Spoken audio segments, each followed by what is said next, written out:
তো বিজয়া দশমীর দ্বিতীয় ভিডিওটি নিয়ে চলে এসেছি। তো রাধে রাধে প্রিয় বন্ধুরা, সবাই কেমন আছো? আশা করেছি সবাই অনেক ভালো আছো এবং আমিও অনেক ভালো আছি রাধারানীর কৃপায়। তো এই ভিডিওটা দুপুরবেলা থেকেই শুরু করেছিলাম, আর দেখতে পাবে আমার সাথে দিদি এবং আমাদের কাকাতো ভাই ওরা এসেছিল আমাদের গ্রামের মন্দিরে।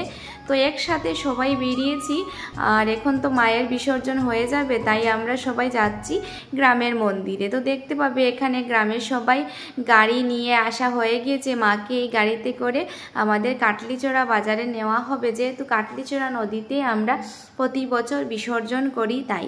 তো দিদি তো আগের দিন আসতে পারেনি বৃষ্টির কারণে, আর বিসর্জনও হয়নি। তারপর আজকে এসেছে আমার দিদি, আর এই যে এখানে মায়ের দর্শন করে তারপর নিচে মোনা বসে রয়েছে, ওকে মানে ছবি তুলছে। তারপর ওর সাথে মিলে আবারও মন্দিরে যাচ্ছি আমরা। তো সাথে ছিল এই যে আমার দিদি আর সোনা পাখি। তো ওরা মানে আমাদের ঘরে এসেছিল দশমীর মিষ্টি নিয়ে। তারপর কি ওকে বললাম কি আমাদের এখানে ঠাকুর যাত্রা হয়ে যাবে, তাই কিছুক্ষণ অপেক্ষা করার জন্য। তো ওরাও এসেছে, মানে ভীষণ আনন্দের এই মুহূর্তটি। আর মায়ের একটি বছর আমরা অপেক্ষা করি আসার, আর আজ হচ্ছে বিজয়া দশমী, মানে অনেকটাই খারাপ লাগছে।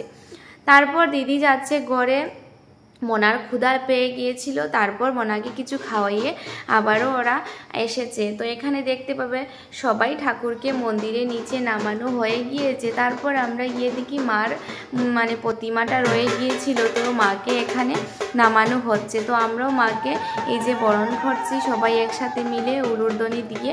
তারপর কি এই যে মায়ের বিসর্জন হয়ে যাচ্ছে, আর ওই যে সবার মন অনেকটাই খারাপ। তারপর আমাদের গ্রামের মামা উনি তো কেঁদে ফেলেছেন। তারপর কি মাকে নিয়ে মানে এখানে নামানো হচ্ছে, যেহেতু গাড়িতে করে নেওয়া হবে, আর আমাদের মন্দিরটা হচ্ছে অনেক উঁচু, তাই অনেকজন লোক লাগে। তারপর সবাই একসাথে মিলে মাকে গাড়িতে তোলা হয়ে গিয়েছে। আর এখানে কি এখন তোমাদের সবার সাথে শেয়ার করব। তো প্রতি বছর অনেক ডিজে এবং সব কিছু করা হয়, আর গ্রামের সবাই এসেছেন মন্দিরের নিচে, আর সবাই মানে মার সাথে যাবে হেঁটে। তো স্বপনপুর থেকে কাটলিচড়া মানে হেঁটে হেঁটে সবাই নাচ করে যাবে, আর আমরা চলে গিয়েছিলাম গাড়িতে। তো পুরো ভিডিওটা দেখার অনুরোধ রইল এবং দেখতে পারবে কি কি হয়। তারপর এই যে এটা হচ্ছে ডিজে বক্সের গাড়ি, তো এটাও রেডি হয়ে গিয়েছে। আর তারপর সবাই একে আর একে রং দিয়ে পুরো ভরিয়ে দিয়েছেন, কি বলবো। তো মায়ের মূর্তি সবাই এসেছেন মাকে বিদায় জানানোর জন্য। আর এই যে দেখতে পাবে আমাদের গ্রামের সবাই যাচ্ছেন মায়ের সাথে, তো আমিও যাচ্ছি। আর এবছরের এই ভিডিওগুলো তোমাদের সবার সাথে শেয়ার করলাম। তো কেমন হয়েছে অবশ্যই কমেন্ট করে জানাবে। তারপর কি এখানে তো মা যাচ্ছেন, আমরা সবাই পাশে রয়েছি।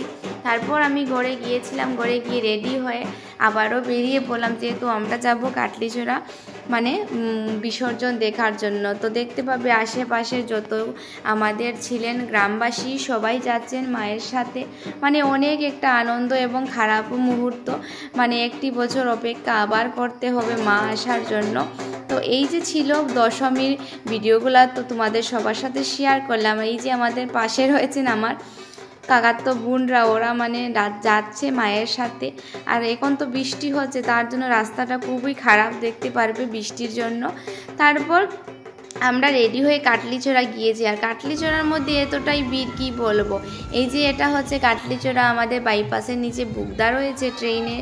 তো এই বুগদার নিচে এতটাই ভিড় হয়েছে আর বলার কিছু নাই। তারপর আমরা হেঁটে হেঁটে গিয়েছি, আর এই যে নৃত্যটা এতটাই সুন্দর, মায়ের দশমী করছেন এরা, আর এত সুন্দর প্রস্তুতি কি বলবো। তো তোমাদের সবার সাথে অল্প শেয়ার করলাম। তারপর আরও একটি মানে প্যান্ডেল আমার প্রস্তুতি এসেছে, এরা হচ্ছে বাগানি টাইপের। তো দেখতে পাবে এরাও অনেক সুন্দরভাবে বাজিয়েছে। তারপর আমরা কিছুক্ষণ ঘোরাঘুরি করে কিছু খাওয়া দাওয়া করে, যেহেতু এখন বিসর্জন হয়ে যাবে, তো প্রায় রাত্রে 12টা বেজে গিয়েছিল আমাদের ঘরে আসতে আসতে। তো এই যে ছিল এটা ছিল আমাদের গ্রামের এই যে বিসর্জন, তো তোমাদের সবার সাথে শেয়ার করলাম। তারপর আমরা ঘরে চলে এসেছিলাম। তো আজকের জন্য অতটুকু, বাই বাই।